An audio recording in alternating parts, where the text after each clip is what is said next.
Allez, c'est parti, ça commence. Bonjour à toutes et à tous. Rebonjour pour ceux qui étaient là ce matin. J'espère que vous m'entendez bien. Je suis bien preneur d'un petit retour dans le chat pour voir si tout le monde nous entend bien. Bonjour Sandrine, bonjour Aurélie. Merci, ils sont OK. Vali, Anne, Leslie, il y a quelques noms qu'on a vu passer ce matin dans le chat. Je suis trop content du coup de vous avoir en ce début d'après-midi. J'espère qu'on ne vous a pas interrompu dans votre pause déjeuner. Vous êtes déjà plus de 140 là connectés. Ça va monter, monter, monter. On attend plusieurs centaines de personnes. Moi, je suis Guillaume. Si vous ne me connaissez pas encore, je travaille au sein de l'équipe des Folies Web. Je suis responsable éditorial. Et en gros, je suis chargé de la programmation de nos événements tout au long de l'année, pour faire simple. Et je suis ravi de vous accueillir aujourd'hui sur ce 3e webinaire de notre journée Feu de camp consacré aux outils d'automatisation, d'IA, les outils numériques en général qui vont vous permettre de gagner du temps dans votre quotidien d'entrepreneur. Alors évidemment, notre journée Feu de camp, elle est dédiée essentiellement aux indépendants. Néanmoins, cette thématique-là, elle peut intéresser tout le monde beaucoup plus largement. Donc voilà, j'imagine que parmi vous, vous n'êtes pas tous indépendants. Si ça vous intéresse de nous dire un petit mot sur vous et voire de partager vos liens LinkedIn, vous pouvez le faire dans le chat sans aucun problème, évidemment. Ce qu'on aime aussi chez Folly Web, c'est cette capacité qu'on a sur nos événements à réseauter et à mettre en relation des gens qui derrière peuvent ensuite nouer des partenariats, faire du business. Donc voilà, n'hésitez pas, ne transformez pas non plus le chat en zone commerciale. Hein. L'idée, c'est pas de promouvoir toutes vos boîtes à tout va toutes les 5 minutes, sinon on va plus s'en sortir. Vous allez être très nombreux.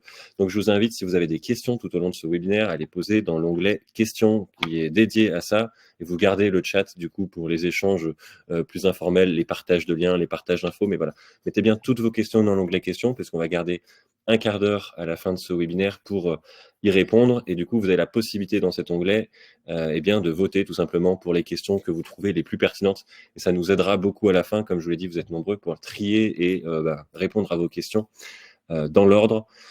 J'ai le plaisir du coup aujourd'hui d'accueillir 3 pépites du numérique, je dirais. Alors on a Fabrice Lu qui est là et qui nous dira un petit mot de lui.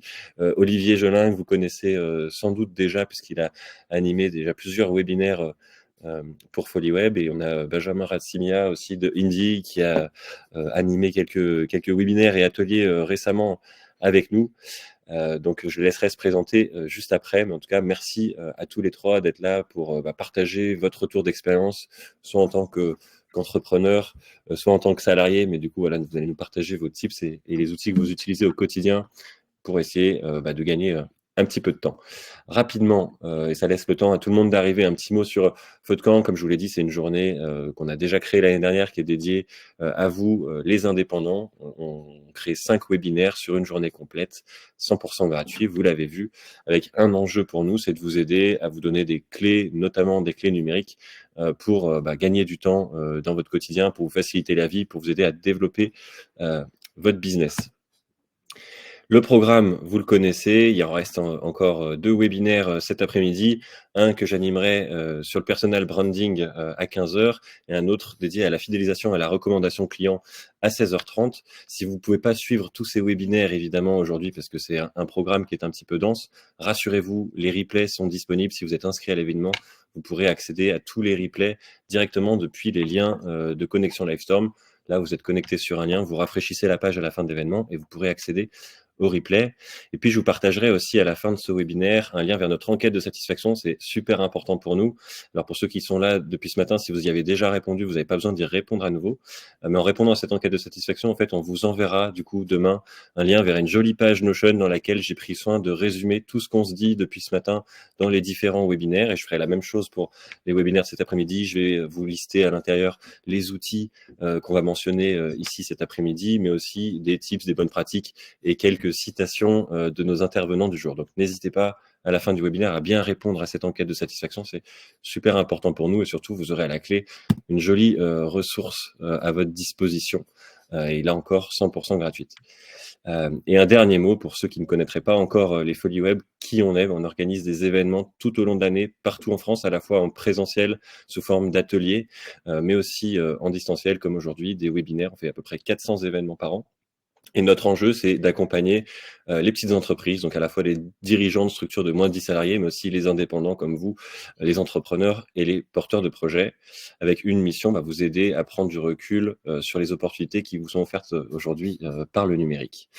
Et ces événements, s'ils sont possibles, c'est tout simplement parce qu'on a des super partenaires co-organisateurs, Réussir.fr, un programme porté par la FNIC, et aussi Neocamino, qui est une solution d'accompagnement des petites entreprises au numérique. Et spécifiquement pour Feu de Camp, on a tout un tas d'autres partenaires qui vont vous faire profiter d'ailleurs de super offres. Je vous partagerai là encore à la fin de ce webinaire un lien pour retrouver toutes les offres de ces partenaires, une mention spéciale pour France Num et BPI France qui ont pris soin de relayer cet événement et qui font qu'aujourd'hui, vous êtes très nombreux. Donc merci à tous. Je vous propose, Fabrice, Olivier, Benjamin, du coup, de faire un mini tour de table pour que vous puissiez vous présenter et nous dire qui vous êtes, ce que vous faites en 1 ou 2 minutes. Fabrice, si tu veux commencer, du coup. Si tu veux. Écoute, moi, je suis, vu que c'est le sujet, je suis free depuis 15 ans à peu près. J'ai juste fait une année en alternance dans une boîte. J'ai commencé graphiste. Ensuite, j'ai évolué sur une posture plus de facilitateur, designer, parce que j'avais un studio de web. J'ai bossé après plus dans la stratégie. Je suis remonté sur des sujets de vision aussi quand je travaillais avec des grands groupes. Et là, maintenant, je suis toujours indépendant, mais je suis associé dans une boîte qui s'appelle The Tandem et on est spécialisé sur l'accompagnement de direction générale. Donc, en gros, on bosse avec des PME, des ETI, parfois des grands groupes aussi, sur tous les sujets que peut nécessiter une direction générale, avec une petite casquette sur la gestion de projet, sur la gestion de la connaissance et sur les outils numériques. Et voilà, tous les sujets qu'on va vous partager là, dont j'en dis pas plus. Trop chouette, merci Fabrice. Olivier, tu veux nous dire un petit mot ? Oui, bonjour à tous. Donc moi, je suis coach et formateur digital. Voilà. Donc moi, j'aide essentiellement en effet les entrepreneurs, les petites entreprises à être plus visibles sur le net avec 2 casquettes principales, tout ce qui concerne le référencement. Voilà. Améliorer son référencement, être plus visible sur les moteurs de recherche, référencement local ou référencement de son site internet ou aussi référencement payant, et les réseaux sociaux. Voilà. Comment acquérir une bonne stratégie, être plus visible, comprendre les algorithmes, aider aussi les entrepreneurs, voilà, à avoir des comptes et puis les aider à créer des publications et être plus visible sur les réseaux sociaux. Trop cool, merci beaucoup à toi Olivier, merci pour ta présence. Benjamin, du coup, tu es le dernier. Ok, bonjour à tous. Alors moi je m'appelle Benjamin, je suis responsable des partenariats et chez Indie. J'ai un parcours un petit peu atypique puisqu'à la base je suis professionnel de santé. Puis j'ai monté une première entreprise dans le sport santé avant de rejoindre une start-up qui a été rachetée par un très grand groupe. Et puis maintenant chez Indie en charge des partenariats. Et donc on va pouvoir vous partager toute l'expérience du numérique et des indépendants qu'on a pu avoir avec Indie. Merci beaucoup Benjamin. Du coup, pour ceux qui viennent de nous rejoindre, je vous rappelle, vous avez un onglet questions en bas à droite de votre écran. Pensez bien à poser vos questions dans cet onglet-là, parce que dans le chat, on va avoir du mal à les retrouver. N'hésitez pas à utiliser le chat pour réseauter, nous partager vos liens, retrouver nos liens aussi qu'on vous partage si ça vous intéresse. Et du coup, parce que j'ai toujours cette question en live tout au long des webinaires, le replay sera bien disponible sur le lien sur lequel vous êtes connecté. Rassurez-vous. Et puis, en plus, si vous répondez à notre enquête de satisfaction à la fin du webinaire, vous pourrez télécharger notre support récap de la journée entière et vous aurez aussi les liens d'accès aux différents replays. Eh bien, écoutez, je vous propose qu'on commence, messieurs. Alors, oui, c'est pas très paritaire comme webinaire, mais bon, on va faire avec. On aura un peu plus de diversité dans les prochains webinaires de l'après-midi. L'IA, c'est un vrai gros sujet chez FolioWeb. C'est le sujet de l'année pour nous. On a toujours beaucoup d'engouement de la part des entrepreneurs. Et donc, on l'abordera évidemment au cours de ce webinaire. Mais avant, j'avais envie qu'on prenne un tout petit moment pour parler gain de temps et des outils, notamment qui vont permettre de gagner du temps hors IA, hors outils no-code. Et ce qui m'intéressait, c'était de savoir, Olivier, Fabrice, vous qui êtes indépendant ou qui avez été beaucoup, Fabrice, même si tu as encore cette double casquette, quelles sont selon vous, dans le job d'indépendant, les choses, les tâches qui sont les plus chronophages et sur lesquelles il est aujourd'hui possible de gagner, je dirais, du temps assez facilement grâce à des petits outils. Fabrice, je ne sais pas si tu as deux, trois points pour nous. Moi, je peux en donner un, parce qu'en plus de ça, j'ai fait un switch hier sur cet outil-là, même si j'en avais un autre qui était à peu près similaire. Mais la gestion des interactions, la gestion des rendez-vous, c'est un truc qui à chaque fois peut prendre beaucoup de temps, parce que si c'est juste genre sur un mail, ah, t'es dispo quand? Donne-moi trois slots de dispo, il n'y a pas. Ça fait des allers-retours sur mail qui peuvent faire perdre 3 jours, 4 jours. Et puis quelques années maintenant, il y a des outils comme Calendly, du coup, que tout le monde doit plus ou moins connaître, qui sont disponibles. Et il y en a un autre que du coup j'ai installé hier à la place de Calendly, qui s'appelle cal.com, qui est similaire, mais qui est très ergonomique, très pratique, qui fonctionne très bien. Donc voilà, en gros, vous envoyez un lien à quelqu'un, bien entendu, en lui disant pas book dans mon agenda par rapport à ce que moi je préfère, mais c'est plus de dire, bah voilà où je suis disponible, et choisis toi quand c'est que ça te va aussi. La personne book, elle peut même rajouter quelqu'un d'autre si par exemple il y a un autre invité, et tout le monde reçoit automatiquement dans sa boîte mail une invitation calendrier, ça se met directement dans les calendriers. Si la date va pas, la personne peut reprogrammer, ça rebalance automatiquement dans les calendriers. Et c'est un petit truc, mais ça fait gagner un temps de malade par semaine. Quand on est freelance, on est toujours en interaction avec des nouvelles personnes, ou des rendez-vous clients, ces choses-là, quoi. Voilà. Oui, carrément. Surtout dès qu'on a plusieurs personnes à mettre dans la boucle, hein, on l'a vu même pour quelle est la préparation de ce webinaire. Dès qu'on est deux, trois, ça commence à devenir compliqué. C'est vrai que d'éviter les échanges de mails en ayant à disposition finalement l'agenda des personnes en face, c'est quand même beaucoup plus simple. Olivier, tu as des petits outils, toi aussi, que tu utilises dans ton Alors, quotidien sur des choses que tu identifies comme chronophages ou pas forcément essentielles, enfin, pas forcément majeures dans le fait de te concentrer dessus. Alors, en effet, comme dit Fabrice, il y a toute la partie voilà, gestion de rendez-vous, ce genre de choses. Donc, c'est vrai que j'utilise aussi beaucoup Calendly. Après, je dirais dans le deuxième aspect qui prend aussi beaucoup de temps, c'est plutôt aussi alors soit la prospection, soit la fidélisation. Enfin, en tout cas, quand on est freelance, c'est vrai qu'il faut aussi, on fait jouer son réseau, mais il faut aussi parfois faire la prospection des marchés. Donc, c'est des choses aussi qui prennent beaucoup de temps. Et moi, c'est plutôt dans la partie emailing, en tout cas gestion des mails, ou aussi par rapport à WhatsApp Business, par exemple, et dans la fidélisation. J'utilise beaucoup un outil typiquement qui permet de faire l'emailing, des campagnes WhatsApp, mais aussi d'avoir un certain nombre d'automatisations. Typiquement, alors ça s'appelle Brevo, mais non, ça a changé de nom.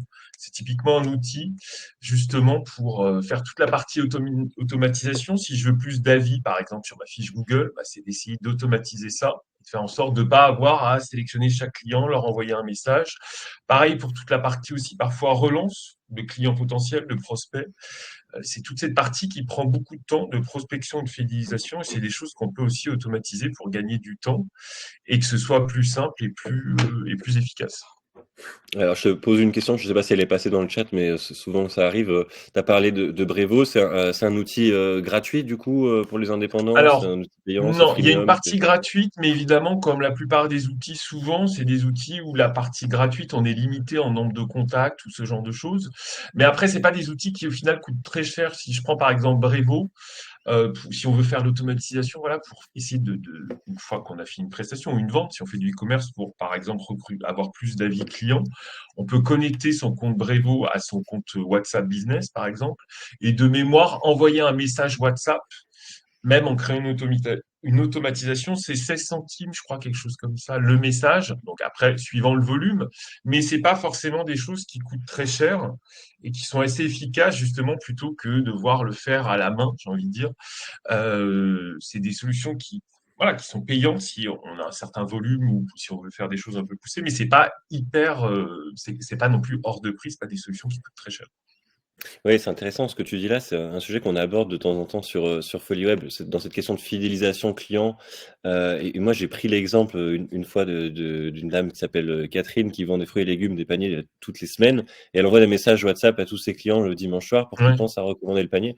Et du coup, là, ton type, c'est intéressant de dire, plutôt que d'envoyer les messages un par un et du coup de passer beaucoup de temps sur son téléphone, utiliser Brevo et WhatsApp Business va permettre de faire comme un envoi de newsletter finalement, mais plutôt que d'arriver dans une boîte mail, ça arrive dans la messagerie WhatsApp.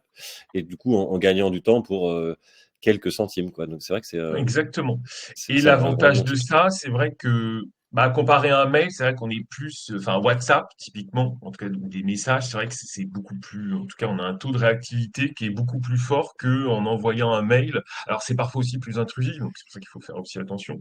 Mais c'est vrai qu'en termes de réactivité, WhatsApp, par exemple, ou un message, hein, en tout cas, c'est beaucoup plus je trouve utile et efficace qu'un envoi de mail. C'est quand même beaucoup plus efficace et c'est des choses en effet qu'on peut automatiser. Ok, trop cool. Fabrice, je crois que tu m'avais parlé de Beeper quand on a discuté un petit peu pour préparer cet événement. Tu peux nous en dire un peu plus sur cet outil? Ouais, carrément. Bah écoute, je le mettrai en lien directement. Si je partage mon écran, tu crois que ça marche? Comme ça, au moins, je le montre Oui, rapidos. Tac. Waouh. carrément. On Multiverse. va voir tous tes messages Euh, alors en live. Ouais, c'est pas grave, c'est pas grave, j'ai rien à cacher.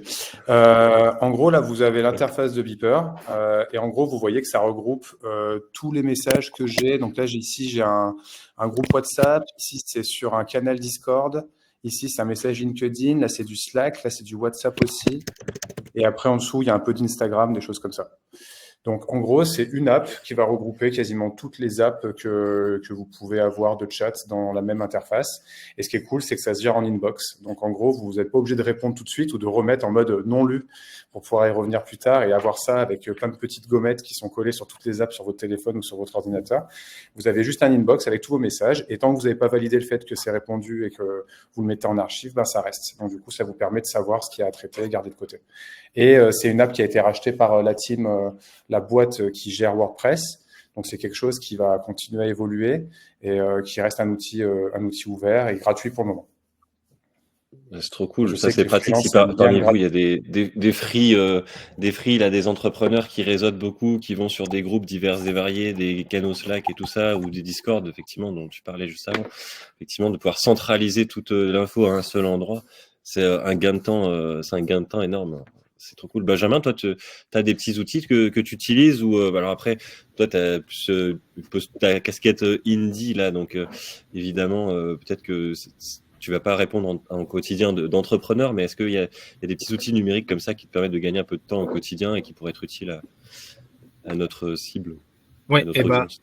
écoute, ouais, moi j'ai forcément un gros biais de fait de par mon job chez Indie, mais moi il y a un truc que j'utilise et qui me permet aussi d'avoir une seule appli, et bon, qui est celle de Google, hein, qui est Google Workspace, où en fait tu as la gestion de ton agenda dedans. Quelque part, c'est peut-être pas le meilleur des outils, même s'il y a des fonctionnalités qui sont similaires à Calendly notamment. Et la grande force, c'est que je trouve qu'il y a un côté, c'est pratique, j'ai tout au même endroit. C'est pas forcément le meilleur de chaque outil, mais au moins j'ai un truc qui est un peu interconnecté dans le même environnement, et moi ça me convient bien. Et après, là où je vais répondre avec ma petite casquette Indie, c'est que tu parlais de gain de temps. Et en fait, aujourd'hui, Indie permet d'automatiser pas mal de choses au niveau de la comptabilité, des devis et des facturations. Et du coup, c'est vrai que c'est une des problématiques aujourd'hui des indépendants, c'est de se libérer du temps et d'essayer de décorréler ses revenus du temps passé à les produire. Et donc, la comptabilité, libérer du temps sur sa compta, sur son pilotage, etc. C'est un point très important pour vous permettre de vous focus sur votre cœur business. Trop cool. Bah, du coup, tu fais la passerelle avec ma question suivante. Du coup, je lisais, on a fait une thématique un peu similaire sur le gain de temps récemment. Et je lisais, alors je sais pas si le chiffre est officiel, mais que les petites entreprises, elles passent plus de 11 heures par mois, je crois, à faire de l'administratif. C'est un vrai point, effectivement, je dirais, où on passe du temps, c'est chronophage. Et c'est pas toujours le truc qui passionne les foules, si je puis dire. En tout cas, moi, ça me passionne pas. Alors, ma vie vous intéresse assez peu, je dirais, mais du coup, c'est quoi pour toi, Benjamin, et pour Andy, d'une manière générale, les problématiques que rencontrent les freelances sur ces sujets-là de compta et comment un outil comme le vôtre, il permet finalement de gagner en efficacité, de gagner du temps, d'être plus serein au quotidien? Ouais, écoute, c'est un très bon point. En réalité, en fait, aujourd'hui, quand tu te lances en tant qu'indépendant, la première chose que tu as à faire, c'est créer ta société. Ça peut être on peut avoir un peu peur de le faire, mais dans les faits, c'est relativement facile. Et du coup, c'est un des services qui est proposé par Indie, c'est l'accompagnement à la création d'entreprise. Et une fois que c'est fait, tu peux lancer ton business, et dans un temps 3, il va falloir que tu te concentres sur, maintenant, faut que je tienne ma comptabilité, faut que j'édite mes devis, faut que j'édite mes factures. Je sais pas comment faire, j'ai entendu parler de la facturation électronique, etc. Et du coup, tu as plein de questions qui pop. Et donc, tu as plusieurs façons de les gérer. Soit tu te fais accompagner par un expert comptable, mais au moment où tu te lances, ça peut être éventuellement assez cher et pas forcément avoir le bon niveau de service par rapport au prix que ça te coûte. Et après, tu peux essayer de le gérer toi-même, mais parfois, ça peut être un peu un enfer aussi de te dire, putain, je suis perdu dans cette jungle. Et du coup, c'est là où Indie se positionne, c'est que aujourd'hui, on est la solution tout en un des indépendants qui a pour vocation de leur simplifier leur vie administrative en passant de la création de leur activité, en passant par un dashboard de pilotage pour savoir finalement combien je fais rentrer sur mon compte en banque tous les jours, combien et qu'est-ce qu'il en sort. Et voilà, et donc on fait aussi un outil de devis et de facturation. On automatise tout ce qui est déclaration, TVA, etc. directement depuis l'application. Et depuis peu, on a rajouté notre brique parce qu'on avait beaucoup de demandes d'indépendants qui nous disaient, mais en fait, maintenant que j'ai tout ça, en fait, j'aimerais juste avoir mon compte pro dans l'application, pouvoir faire mes virements, mes paiements, etc. Et donc, depuis lors, on a intégré un compte pro 100% gratuit dans Indy. Et donc, comme ça, effectivement, on a des indépendants qui nous disent, effectivement, alors, moi, 11 heures par mois, franchement, on n'a pas d'indépendants qui nous disent, je passe 11 heures par mois à le faire. Mais généralement, c'est de l'ordre de, 5, 6, 7 heures par mois de gérer sa compta, ses relances de factures, etc. Et donc, un gros gain de temps grâce à cet outil qui est finalement ultra simple à prendre en main, puisqu'il est pensé pour les indés. Trop cool. Ouais, du coup, ta présence ici, elle fait carrément sens alors. C'est trop chouette. Merci, Benjamin. Je me suis perdu parce qu'on avait un problème de son. A priori, vous entendiez mon clavier. Alors désolé s'il y avait pas de bruit. Normalement, vous devriez plus m'entendre. Et du coup, c'est top. Fabrice, j'ai voulu que tu participes à cet événement parce que je me suis dit, parler d'IA, c'est intéressant. On commence à le faire beaucoup chez FolioWeb, ça intéresse les gens. Et en même temps, on a eu 2-3 questions récemment sur les outils no-code, sur Notion notamment. On a d'ailleurs réalisé un petit webinaire la semaine dernière avec Thibaut Hus, qui est un Lyonnais, qui nous a parlé un petit peu de Notion. Et je voulais qu'on prenne un peu de temps aujourd'hui pour en parler aussi.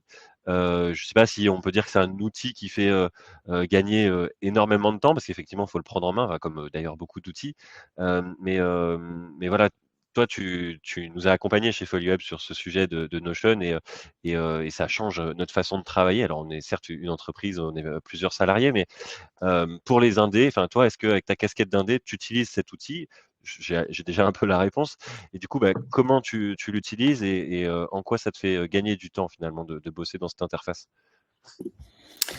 Alors en fait, le truc qui est important avec la gestion projet, si je parle en dehors de l'outil, mais la gestion de projet et la gestion des ressources ou de la connaissance, c'est que si jamais on le fait dans des dossiers sur l'ordinateur, comme peut-être certains le font, ou par exemple le bureau de votre Mac ou de votre ordinateur où il y a plein de dossiers de partout et de fichiers un peu tout mélangés, on se retrouve très rapidement en fait à être dans une forme de surcharge cognitive.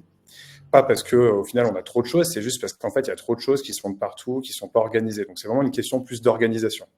Et donc après, les outils numériques sont faits pour s'organiser. Et donc vu qu'on est organisé, il y a moins de charge mentale. Vu qu'il y a moins de charge mentale, on a plus d'espace pour vraiment faire le job qu'on a envie de faire. Et donc du coup, c'est un peu une boucle vertueuse.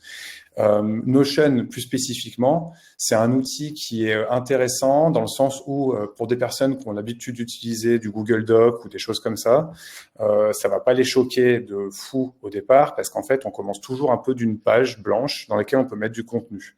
Ça, c'est assez simple. Après, quand on commence à avoir beaucoup de pages, et derrière, il faut les organiser. Et donc, du coup, dans Notion, on a aussi la fonctionnalité de base de données. Donc, une base de données, c'est quoi? C'est juste une manière d'organiser tous les documents qu'on peut avoir et de leur mettre des propriétés dessus en disant, par exemple, que c'est un projet, que c'est une tâche à réaliser, que c'est une ressource ou des choses comme ça. Donc voilà, c'est vraiment cette idée d'un outil qui est ultra modulaire, donc en fait qui va s'adapter par rapport à comment vous pensez et comment vous organisez. Et faut y aller petit pas par petit pas et pas rentrer directement dans l'usine à gaz de l'outil en prenant des modèles sur Internet qui sont trop complexes ou quoi que ce soit.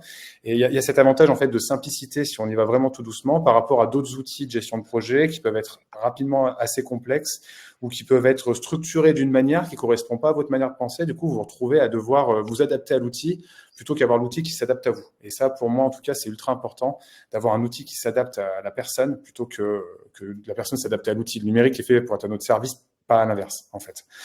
Et donc après, est-ce que c'est le moment que je montre un petit peu un des petits... Ouais, j'y vais. Ok.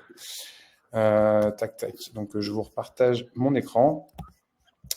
Il y a un petit template en gros que j'ai réalisé justement pour un ami. Alors je fais plus trop ça maintenant, je le fais plus mais je le fais aussi pour des PME et même des ETI. des boîtes plus grosses, parce que Notion fonctionne quand vous êtes un, comme ça peut fonctionner quand vous êtes, je sais pas, 1500, pour ceux qui connaissent Conto, par exemple, qui est une boîte qui fait de la banque, de la banque en ligne. Ils pilotent tout sur Notion, et maintenant, ils sont quasiment, je crois qu'ils sont plus que 1300 dans la boîte, un truc comme ça. Donc, en gros, là, je vous montre juste en gros un dashboard que l'on peut avoir sur Notion, sur lequel on va pouvoir très rapidement. Donc là, vraiment, on va dire, c'est un modèle de base que j'ai réalisé pour mon pote, et c'est lui après qui remplit avec ses éléments à l'intérieur. Donc là, il y a quasiment rien comme élément, c'est normal, c'est lui qui remplit de son côté. D'ailleurs, c'est un modèle que je pourrais vous partager si on a quoi envie, donc n'hésitez pas à mettre une question là-dessus et puis vous manifester, puis je vous le partagerai gratos. L'idée, c'est que là, on va retrouver les tâches. Et en fait, la structuration, donc la vraie organisation dans Notion qu'on peut faire, c'est de se dire que, et vous pouvez le réutiliser dans n'importe quel outil, c'est de se dire qu'en gros, vous avez des espaces dans lesquels vous travaillez. Alors, il y a les projets perso, par exemple, les trucs de la vie, parce que Notion, vous pouvez l'utiliser aussi pour, je sais pas, lister des tonnes de choses que vous avez à faire pour prendre soin de votre maison, de votre jardin ou tout ce que vous voulez. Et puis après, il y a la partie pro. Et puis dans la partie pro, il y a certainement peut-être des partenariats différents que vous faites avec certaines boîtes. Donc, c'est vraiment des zones différentes qui sont très séparées. Ensuite, vous allez avoir dans chacune de ces areas, on appelle ça comme ça, des projets. Et pour pouvoir faire avancer les projets, il y a des tâches. Et pour pouvoir faire avancer des tâches, vous allez avoir besoin de ressources. Et ces ressources, donc c'est des ressources type documents, fichiers, enfin tout ce que vous avez besoin comme ressources pour avancer. Et vous allez être aussi en interaction avec des humains. Et les humains sont dans des organisations. Voilà. Et en gros, pendant que vous allez bosser sur les projets, faire avancer des tâches, vous allez avoir des réunions, par exemple, avec des humains. Et du coup, vous allez avoir besoin de prendre des notes. Donc là, vous avez vraiment une structure de base, en fait, de gestion de projet et de gestion de la connaissance que vous pouvez avoir en tête, comme ça, et qui vous sert à organiser les choses. Et l'avantage de Notion, en fait, c'est que ça permet de pouvoir vraiment y organiser avec des bases de données, comme je disais juste avant. Et en fait, à chaque fois, on va pouvoir créer des connexions. Donc ça, c'est une fonction un peu plus avancée, donc je ne rentre pas dans le détail maintenant, parce que c'est vraiment juste pour vous montrer comment ça fonctionne. Mais en gros, on va pouvoir créer un projet. En créant un projet, on va pouvoir mettre des tags dessus pour dire si c'est un projet client, si c'est un projet de, je sais pas, de développement, un projet commercial, un projet de partenariat, j'en sais rien. Vous mettez l'area dans laquelle c'est. Donc là, c'est les projets pro, puis après, ça peut être les projets perso, quoi que ce soit. Vous pouvez mettre une espèce de grosse deadline sur le projet, parce que des fois, on a besoin d'avoir une deadline un peu globale, genre un projet sur 6 mois ou quoi que ce soit. On va mettre la personne responsable. Donc, si vous êtes tout seul, ça sera tout en vous. Mais ce qui est pratique, c'est que derrière, après, c'est un espace qui est collaboratif aussi dans l'outil. Donc, vous pouvez inviter des gens à venir travailler avec vous. Et donc, vous pouvez aussi dire qu'ils vont être responsables d'un projet en particulier. Et donc, du coup, vous allez pouvoir piloter les projets ensemble. Et s'il y a des participants, vous allez pouvoir aussi connecter les fiches des participants. Et puis, vous allez retrouver toutes les tâches qui correspondent au projet. Le truc pratique, donc, comme je disais, c'est que derrière, après, si jamais, par exemple, je clique sur ce participant-là, hop, ça va ouvrir sa fiche à lui. Vous pouvez mettre plein d'informations sur cette personne et vous allez pouvoir la connecter à l'entreprise dans laquelle il est. Donc, par exemple, l'entreprise A, vous pouvez donner une fonction, vous pouvez mettre un numéro de téléphone, un mail, enfin, tout ce que vous voulez. Et en fait, très rapidement, vous allez pouvoir voir que cette personne, donc, elle est dans la base de données des humains. Et donc, j'appelle ça comme ça, mais la base de données, ça peut être comme un CRM, par exemple. Vous pouvez mettre soit des partenaires à l'intérieur, soit des personnes que vous voulez rencontrer parce que vous faites de la prospection commerciale. Donc, vous allez aussi pouvoir faire tout un pipe de prospection commerciale directement dans Notion en créant les contacts, en mettant leurs informations et puis peut-être en mettant, là, je ne l'ai pas mis, mais un état d'évolution de la relation comme dans un pipe commercial un peu classique. Donc voilà, on va retrouver ça là. Là, je retrouve la liste de tous les projets que je vous ai montrés juste avant. Les tâches ici, en fait, ça va être toutes les tâches. Et là, pour gérer vos tâches, vous pouvez mettre des statuts, si la tâche est commencée, si elle est en cours. Et bien entendu, tout ça est paramétrable suivant ce que vous voulez vous, avec le wording que vous voulez mettre, les tags que vous voulez mettre à vous. Vous mettez des deadlines, ça vous lance des rappels pour pouvoir faire avancer la tâche. Vous voyez les projets raccordés, les responsables un peu comme pour les projets. S'il y a des ressources, elles sont directement connectées sur les projets. Et s'il y a des notes, les notes, elles sont aussi connectées par rapport à la tâche. Donc, imaginons, vous avez fait pour construction de l'espace Notion, vous avez fait, 5 rendez-vous. À chaque fois, vous avez pris des notes. Et à chaque fois, les notes, vous pouvez les connecter du coup aux différentes tâches. Et donc, vous allez pouvoir tout retrouver au même endroit. Et puis ici, voilà, si par exemple, vous faites des petites Ça, c'est l'outil bonus, Loom. Mais si vous avez besoin de communiquer de l'information, vous n'avez pas forcément le temps d'écrire ou vous n'avez pas forcément une plume facile, c'est un outil qui vous permet très rapidement de prendre une petite vidéo et vous avez juste ensuite un lien ici que vous copiez-collez dans Notion et ça affiche automatiquement la vidéo. Donc là, ça devient très pratique quand vous voulez passer un message à quelqu'un directement dans Notion.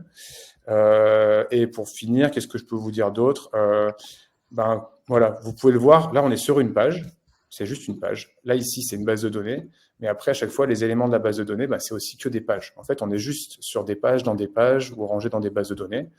Et pour avoir un accès rapide au quotidien à vos tâches, du coup, vous pouvez vous créer un dashboard comme ça, où on va avoir des affichages différents de tout ce qu'on a vu depuis le début. Donc là, je vais avoir mes tâches que je vois en version Kanban pour pouvoir suivre la progression de mes tâches. Là, je vais retrouver mes contacts ici, je vais retrouver mes projets. Et puis derrière, j'aurai toutes mes bases de données. Voilà. Je ne rentre pas plus en détail, je vous enverrai le lien pour que vous puissiez tester. Mais en gros, c'était pour vous montrer, voilà, là, c'est vraiment un essentiel, on va dire les fondations de ce qu'on peut mettre en place pour faire de la gestion de projet. Et ça peut faire gagner un temps de malade parce que vous n'avez plus à réfléchir de tiens, telle note, c'était en rapport avec quelle personne, je ne l'ai pas noté, ou en rapport avec quel projet. Si vous vous rappelez le projet, vous allez pouvoir rentrer dedans, vous allez retrouver le lien avec la note. Si vous vous rappelez juste une personne en disant tiens, j'ai discuté avec lui, mais je ne retrouve pas la note, vous allez sur sa fiche à lui, il y aura la note qui sera connectée. Et du coup, ça vous permet de retrouver très rapidement en fait de l'information. Et au quotidien, vraiment, je pense qu'une vraie organisation comme ça peut vous faire gagner largement 1 heure. En tout cas, moi, j'ai déjà bossé avec des gens. On pouvait même gagner jusqu'à 2 heures sur une journée. Donc, vous imaginez à la fin de la semaine, ça fait 10 heures de gagner. Si en plus de ça, vous avez Indy, du coup, vous gagnez encore 5 heures d'administratif. Vous gagnez beaucoup de temps. Wow, 15 heures sur une semaine, là, d'un coup. C'est trop cool. Je rebondis, Fabrice, et j'insiste juste sur un point que tu as dit, parce que nous, on utilise aussi chez Indy Notion à l'échelle de la boîte. Et un truc que tu as dit qui est hyper important, c'est la notion du fait que Notion est un outil ouvert et on peut du coup inviter des personnes sur notre espace de travail sur certaines pages bien précises. Quand vous avez des projets en tant qu'indé ou en tant que freelance où vous êtes plusieurs à bosser sur le même projet, c'est un truc qui est ultra facile pour mener à bien votre gestion de projet à plusieurs, que chacun puisse avancer sur son tâche de son côté, ça marche super bien. Merci, mais c'est un bon retour. Vous êtes 300, je crois, Benjamin, chez Indy, un truc comme ça. Donc effectivement, c'est vrai que c'est un super outil et je pense que c'est ça que je retiens moi de ce qu'a dit Fabrice, c'est que c'est un outil qui est malléable et effectivement, c'est intéressant de le construire en fonction de vos besoins, de votre organisation, plutôt que d'essayer de rentrer dans le moule d'un outil déjà préfet. Alors après, c'est perturbant aussi parce que typiquement, nous, chez FolioWeb, pour vous donner un retour d'expérience, on l'utilise depuis maintenant 1 an, Notion. Auparavant, on était sur d'autres outils. Et donc, au début, effectivement, ça peut faire peur. Je vois des commentaires dans le chat aussi qui nous disent, effectivement, au début, on se dit, on part d'une page blanche, il y a plein de possibilités, on ne sait pas quoi faire. J'ai vu un commentaire de Franck qui disait, ça nécessite aussi d'être organisé dans la vie à côté, quoi, parce que c'est pas l'outil qui révolutionne tout, ça aide. Mais et ça aussi, ça fait un peu partie de ce que tu nous partageais, Fabrice, quand nous on est passé sur Notion. Il faut structurer, faire en sorte que l'organisation elle soit du coup organisée, hein, c'est le bon terme, pour pouvoir passer sur Notion et avoir un truc qui soit carré avec des process, etc.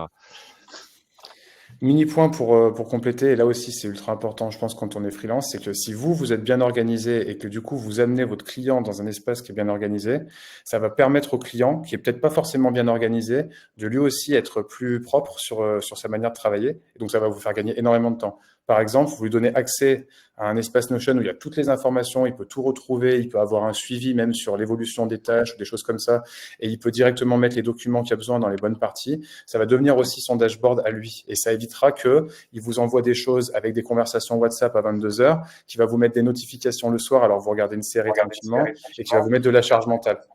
Donc ça, c'est vraiment un truc, c'est pour vous, mais c'est aussi pour les gens avec lesquels vous travaillez. Et du coup, ça devient quelque chose qui est vraiment utile pour la santé de tout le monde, quoi. Tu utilises, toi, Olivier, Notion ou pas? Un petit peu, ouais, je rebondis sur ce que dit Fabrice. C'est vrai que c'est hyper. Alors, c'est vrai qu'au début, ça peut faire peur, entre guillemets, parce que c'est un gain de temps énorme. Après, il faut le prendre quelque part comme un investissement. C'est vrai que quand on ne connaît pas, comme tous les outils, j'ai envie de dire, il faut comprendre comment l'outil fonctionne. Donc, c'est vrai qu'au début, ça peut, entre guillemets, faire perdre du temps parce qu'il faut le temps de comprendre. Mais voilà, faut le dire que c'est un investissement en termes de temps, où là, certes, je vais perdre peut-être quelques heures justement à essayer de comprendre comment fonctionne l'outil et puis créer vraiment le dashboard qui me plaira.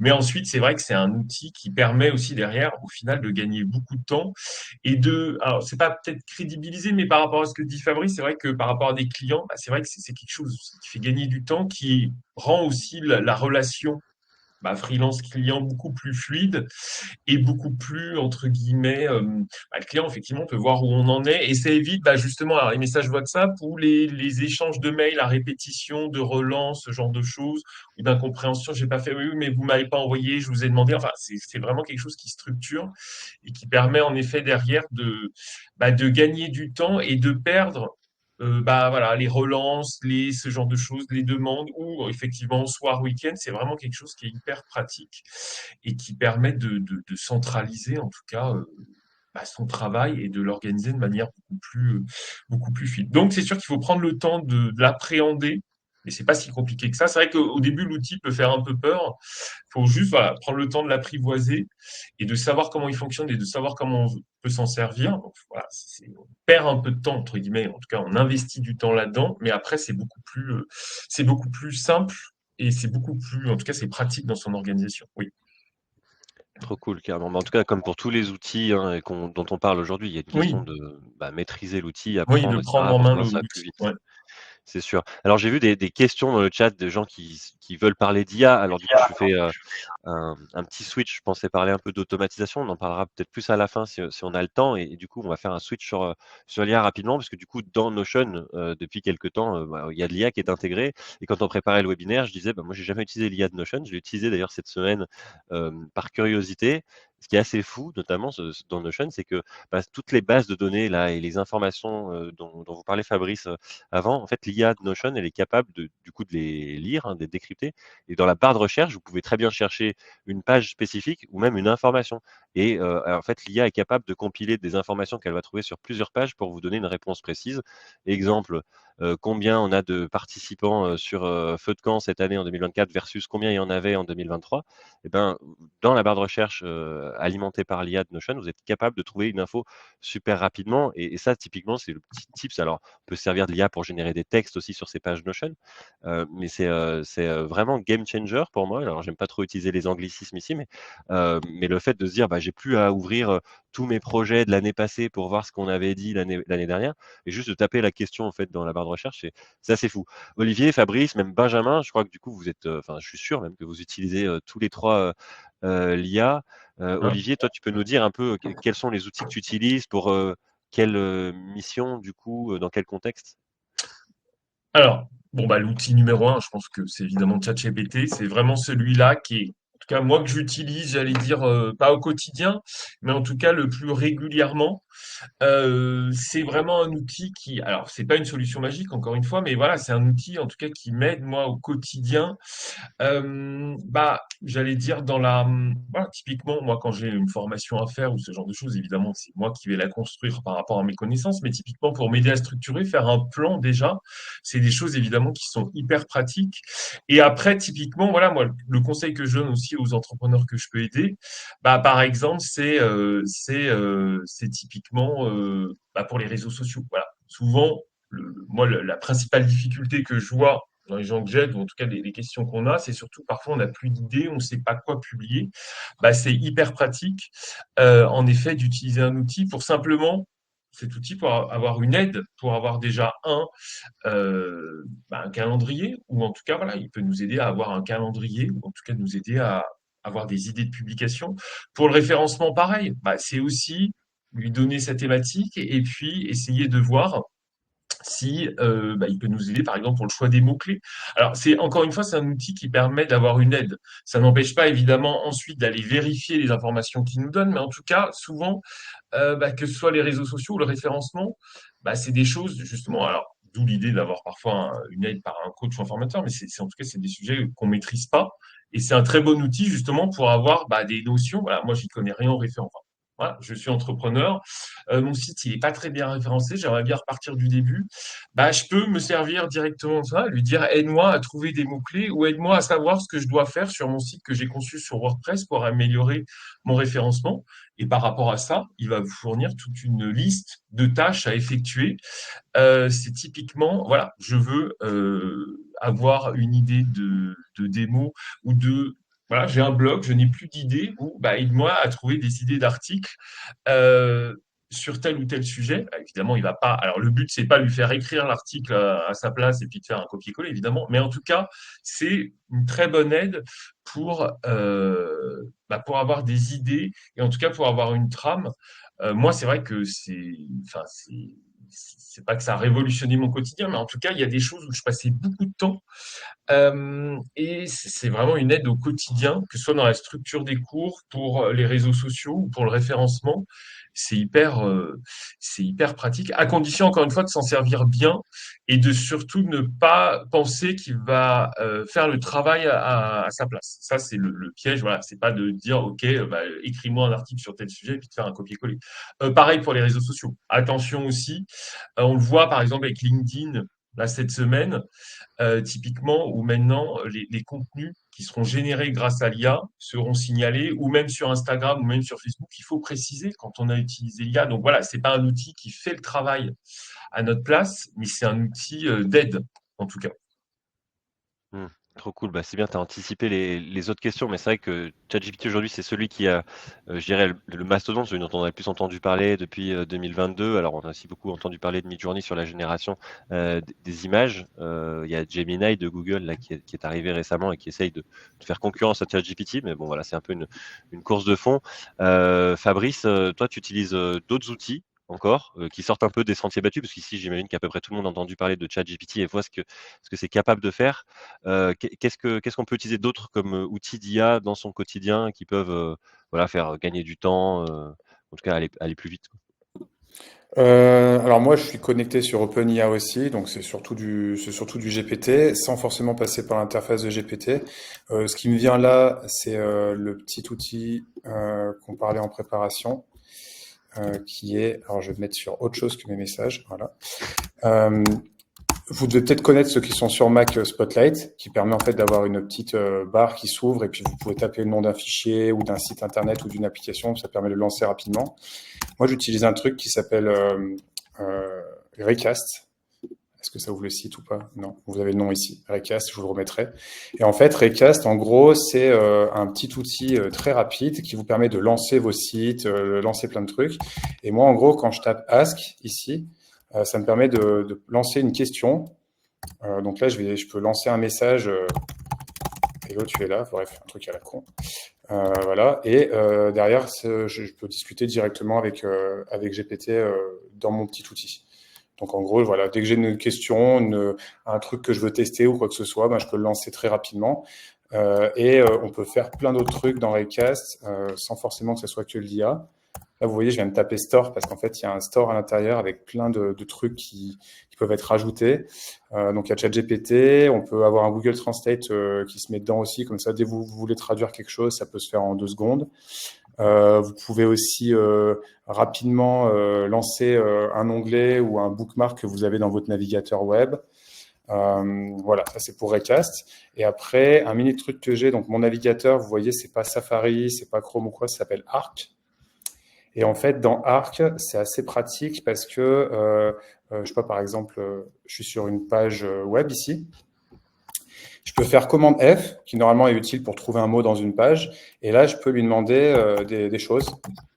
Résume-moi le contenu de cette page en 5 points, par exemple. Tac, je lance.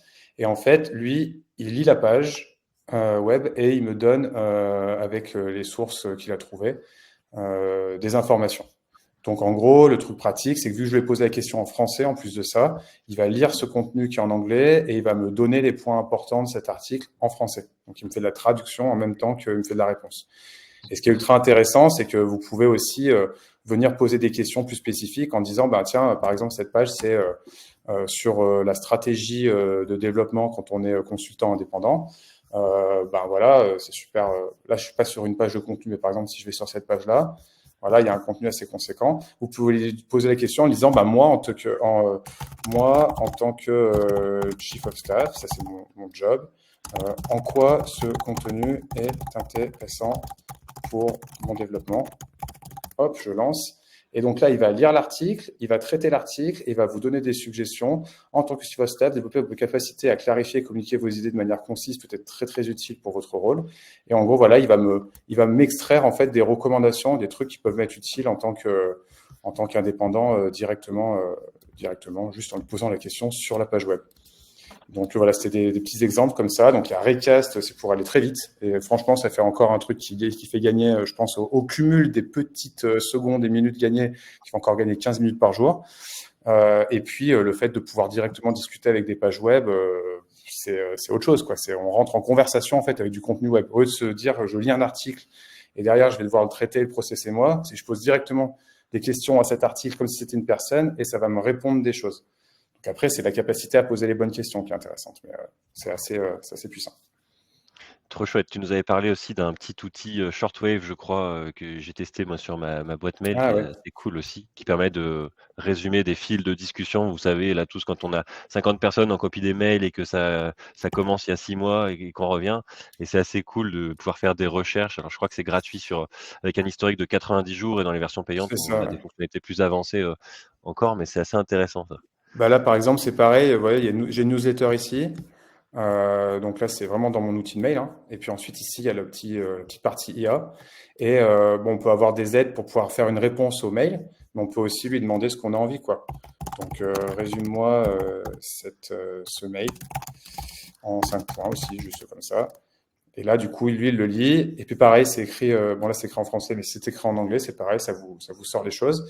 Et donc, ce qui est intéressant, c'est que là, bon, c'est sur un mail.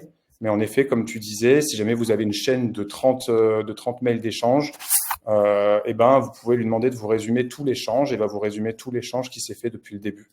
Donc, c'est assez efficace. Puis en même temps, cet outil, au niveau ergonomie, il est vraiment très propre. Ça permet d'avoir une organisation très clean. C'est vraiment très cool aussi, Recast. Et encore une fois, là, on est sur un autre sujet ultra important des freelances, c'est la gestion des mails, quoi. Et là, donc, il y a Anne qui dit, c'est quel logiciel dont on parle? C'est Shortwave. Tous les outils dont on vous parle, et y compris ceux dont on n'a pas le temps de vous parler parce que je vois le temps qui passe, vous les retrouverez là sur la page Notion que j'ai faite, qui récapitule tous les événements de la journée, tous les webinaires. Et sur ce webinaire spécifiquement, vous avez une liste d'outils. Je pourrais vous partager mon écran à la fin, mais voilà, c'est vraiment pochette surprise d'outils d'IA. Alors après, il y a toujours un risque aussi, c'est que il y a plein d'outils, alors il faut aller les tester. Ce que dit France, c'est pas inintéressant non plus. C'est attention, effectivement, quand vous connectez tout un tas de choses avec les outils d'IA, vos données, bon, vous savez pas trop où est-ce qu'elles partent. Alors, il y a un minimum de sécurité, mais c'est sûr que si vous bossez sur des trucs ultra confidentiels, il y a peut-être 2 fois une question à se poser sur quels outils vous intégrez et à quel endroit dans votre ordinateur. Benjamin, tu utilises un peu l'IA, toi, chez Indy? Ouais, et il y avait une question qui avait été posée dans ce sens-là, ouais. Alors, moi, à titre perso, j'utilise ChatGPT, bien sûr. Après, on utilise l'IA de Notion pour résumer, pour aller chercher des infos aussi.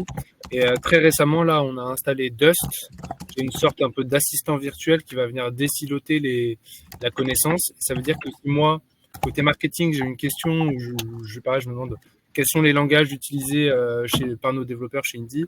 En fait, je lui pose la question et lui, il a accès à toute la base de connaissances Indy et il peut venir aller taper et me dire voilà ce qu'on utilise pour le back, voilà ce qu'on utilise pour le front, et ainsi de suite. Aujourd'hui, je vois pas encore les cas d'usage de Dust pour les indépendants. Peut-être que ça va venir ou que pour certains indépendants, il peut y avoir une vraie valeur ajoutée.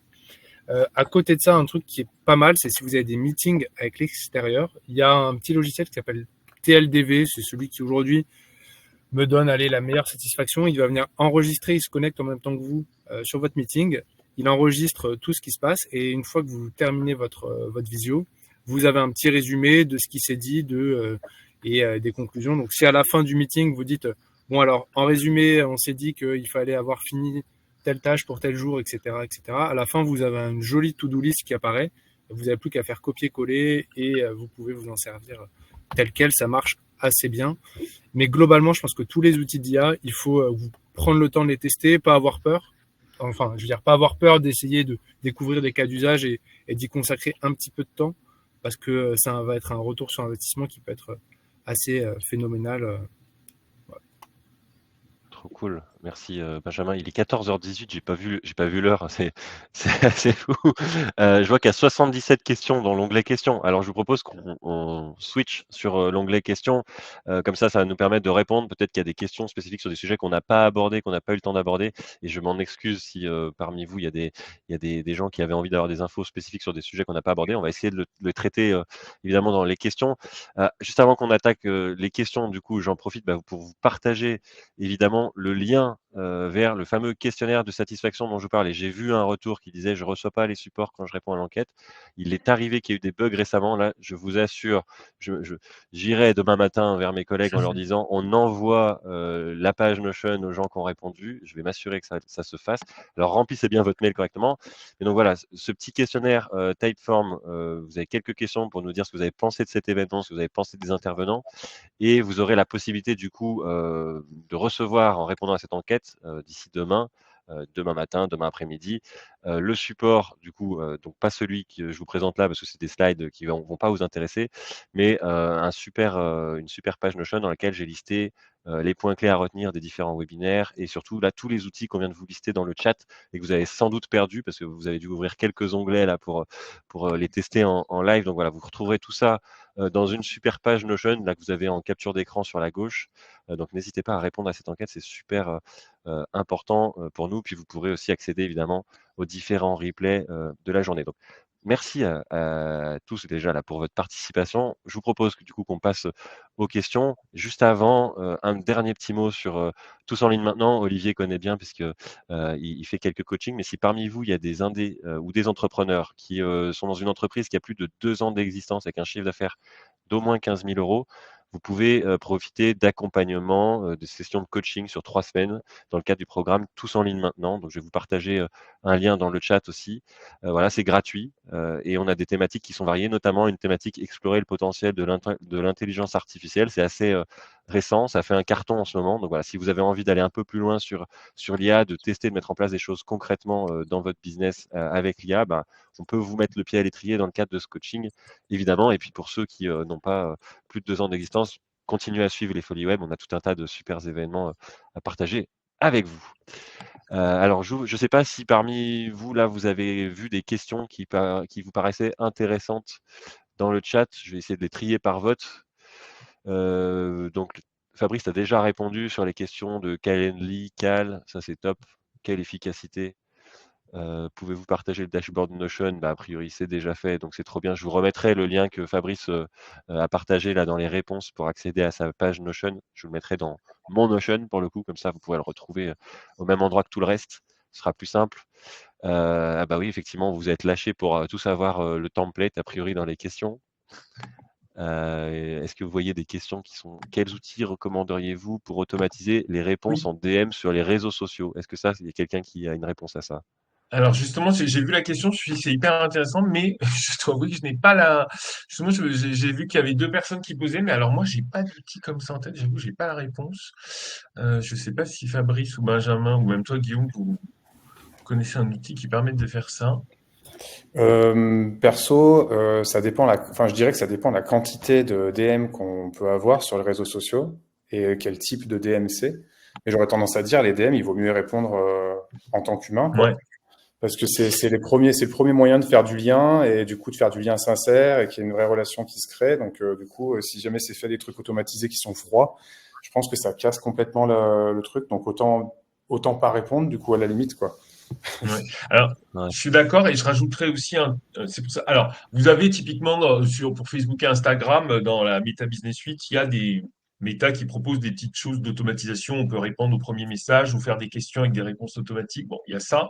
Après, des outils, c'est vrai que j'en connaissais pas. Je suis d'accord avec toi, Fabrice. C'est vraiment là pour le coup. Je suis pas sûr que l'automatisation soit adaptée.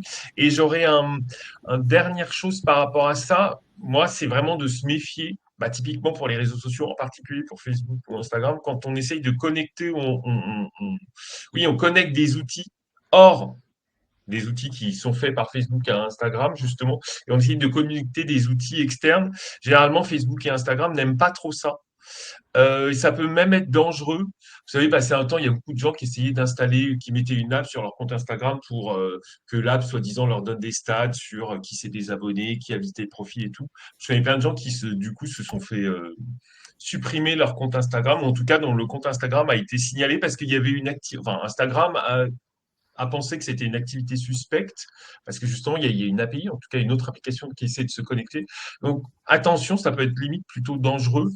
Quand on essaie de connecter des outils externes sur ces réseaux sociaux, il faut faire attention à ça. C'est vrai que comme ça, je ne connais pas, mais voilà, pour la partie message privé, c'est vrai que, alors c'est vrai qu'on en reçoit énormément, ça peut être compliqué de répondre, je vais dire manuellement, mais c'est vrai que c'est quand même la meilleure option. Et après, il y avait une belle réponse dans le chat de dire que c'était aussi le job des community managers. Aussi. Et après, il y a un truc qui marche assez bien, c'est quand même de prévoir des modèles ou des templates. Oui. Et à la limite, personnaliser l'accroche ou la fin du message. Et si à chaque fois, je sais pas, on vous demande le lien vers votre boutique en ligne, où est-ce qu'on peut trouver votre création, que vous ayez un petit copier-coller rapide. Mais personnaliser au moins l'intro pour vous éviter des messages trop reconnaissables par l'IA. Et juste, moi, je vous partage un outil que j'utilise parfois. Ça s'appelle reader.com et en fait, ça permet de détecter le pourcentage de contenu généré par l'humain versus l'IA. Et donc, voilà, de temps en temps, ça m'amuse un petit peu. Ou si vous voulez voir si vos enfants ont bien fait leur rédaction eux-mêmes, s'ils n'ont pas fait par un outil d'intelligence artificielle, et vous faites un petit copier. Vous avez un pourcentage estimé. C'est loin d'être parfait. Si vous voyez un truc qui passe la barre des 80%, il faut se méfier, quoi. Trop cool, encore un outil de plus. Je suis en train de lire les questions, c'est assez fou. Du coup, vous avez bien pensé à répondre à chaque question, chaque commentaire. Si là, parmi vous, il y a des choses sur lesquelles vous voyez qu'on n'a pas répondu, n'hésitez pas à prendre. Mais j'ai l'impression que vous avez répondu à tout, à la fois Benjamin, à la fois Fabrice. Du coup, c'est pour ça qu'on a beaucoup entendu les claviers à un moment, c'est qu'ils étaient au taquet pour vous apporter des réponses, mais c'est trop chouette, ce qui fait qu'on va pas être trop dans les choux sur le sur le timing. Je regarde dans le chat en même temps. Est-ce qu'il y a des Catherine qui dit Benjamin, est-ce que tu peux mentionner, mettre le nom de ton outil, voilà, hop, dans le chat, trop cool. C'est nickel. Comment faire le tri de vrais profils sur les réseaux, trier les vrais profils et les avatars. Alors ça, c'est une question originale de Jacqueline. Je ne sais pas si quelqu'un a la réponse à cette question. Alors, j'allais dire, c'est effectivement, il faut regarder dans sa liste des abonnés, et puis après, c'est faire un tri, si on fait un tri manuel. En tout cas, ce qui peut sembler être un faux profil, c'est déjà justement des gens qui n'ont pas de photo de profil. C'est souvent louche. Et puis, c'est des gens qui n'ont peut-être pas forcément beaucoup d'abonnés, mais qui sont abonnés derrière à beaucoup de comptes. Après, j'ai envie de dire, bon, si on a des faux profils sur ces réseaux, si c'est des gens qui, je veux dire, c'est pas grave. Là où ça peut être grave, c'est que c'est des vrais profils, mais des gens qui viennent commenter ou qui viennent vous spammer ou ce genre de choses. Ça, c'est plus compliqué. À la rigueur, des faux profils, bon, c'est simplement des gens qui ne commenteront jamais ou qui resteront inactifs, mais c'est pas dérangeant. Mais les faux, voilà, c'est souvent des gens qui n'ont pas de photo de profil ou ce genre de choses. Ce qui est plus compliqué, c'est quand c'est des vrais profils. Mais que c'est derrière des gens qui viennent vous spammer, on reçoit des messages automatiques, vous voyez, sur Instagram, sur Facebook, maintenant, il y a beaucoup de robots, en tout cas de comptes faits, qui mettent des messages justement qui ne sont pas forcément très sympathiques. Ça, il faut les bloquer. Voilà, c'est bloquer ces comptes-là. Mais en tout cas, voilà, les vrais profils, en tout cas les faux, c'est souvent des photos, c'est des gens qui n'ont pas de photos de profil, qui ont beaucoup d'abonnements, mais peu d'abonnés. Voilà le conseil que je pourrais donner. Trop cool, merci. Je vois une question de Natacha qui peut être encore pour toi, Olivier, parce que je pense que ça répond, enfin, tu as un peu répondu à ça, mais est-ce que tu connais un CRM performant pour envoyer des emailing ciblés à 5000 clients, en tout cas 5000 emails a priori? Alors moi, Est-ce oui, que j'avais pas vu Brevo la est question. capable de le faire? Je connais un Brevo peut le faire, mais c'est juste que là, c'est payant. Enfin, après, honnêtement, moi, c'est vrai que Brevo, c'est celui que j'utilise, c'est le CRM que j'utilise pour faire mon emailing. Après, de mémoire, on a droit à 3. C'est celui qui est aussi le plus avantageux en version gratuite. C'est aussi pour ça que c'est intéressant de l'utiliser. Et de mémoire, en version gratuite, c'est 3000 emails par jour. Donc c'est sûr que si on a une base cliente de 5000, on peut utiliser toujours Brevo, mais il faut payer. Mais c'est celui qui en version payante a justement aussi les offres payantes les plus intéressantes. Et après, faire de l'emailing ciblé, c'est aussi, parmi ces 5000, c'est tout ce que permet de faire Brevo, faire des segments ou faire des listes de contacts.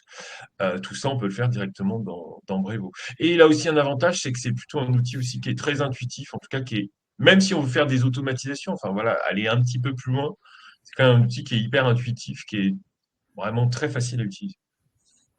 Puis il est français aussi, hein, parce que Aussi. tout à l'heure quelqu'un parlait de Mistral AI dans le chat qui est du coup un équivalent de ChatGPT version française. C'est vrai qu'on vous a parlé pas mal d'outils américains ou étrangers, mais voilà, c'est cool aussi de dire que dans la tech et l'univers logiciel français, on a aussi des choses qui sont bien cool. Écoutez, il est 14h29. Je crois qu'on a fait le tour des questions. N'hésitez pas là, tous les trois, à repartager vos liens LinkedIn éventuellement dans le chat s'il y a 2-3 personnes ici qui n'auraient pas pu avoir de réponse à leurs questions et qui ont envie de vous les poser sur LinkedIn directement. Évidemment, dans l'enquête de satisfaction, vous pouvez aussi demander à être contacté par les intervenants du jour. Mais voilà, si vous voulez poursuivre l'échange directement sur les réseaux sociaux avec de vrais humains et pas de l'IA, n'hésitez pas à aller retrouver Fabrice, Olivier, Benjamin directement sur LinkedIn. Vous pouvez me retrouver moi aussi. J'ai vu que vous étiez plusieurs à m'avoir ajouté là pendant le live. Ça fait plaisir. N'hésitez pas à me poser vos questions. Je suis toujours dispo pour y répondre avec un grand plaisir. Un grand merci, Olivier, Fabrice, Benjamin, pour votre présence cet après-midi. C'était super enrichissant. Effectivement, un peu frustrant de ne pas forcément avoir abordé tous les sujets qu'on avait prévus, mais c'était le risque avec une thématique aussi large. J'espère que ça aura donné quelques billes et des outils utiles aux uns et aux autres ici, et que du coup, ça va révolutionner les business de chacun, ou en tout cas faire gagner 15 heures par semaine à tout le monde en enlevant un peu de comptabilité et un peu de cheveux blancs qu'on se fait en triant ses mails. Merci 1000 fois pour votre présence. Du coup, je vous souhaite un bon après-midi. Et puis, pour toutes celles et ceux qui restent avec nous jusqu'à la fin de l'après-midi, je vous retrouve du coup dans 30 minutes pour un webinaire consacré au personal branding. On aura avec nous Valentin Decker, Abiré Sogoyou et Linda Trin. Et puis ensuite, vous aurez un dernier webinaire en fin de journée consacré à la fidélisation et à la recommandation client. Passez un bon après-midi et à très bientôt. Merci à tout le Au monde. revoir tout le monde. Merci à Merci pour votre tous. Belle fin de attention. journée. Au revoir. Bye. Au revoir.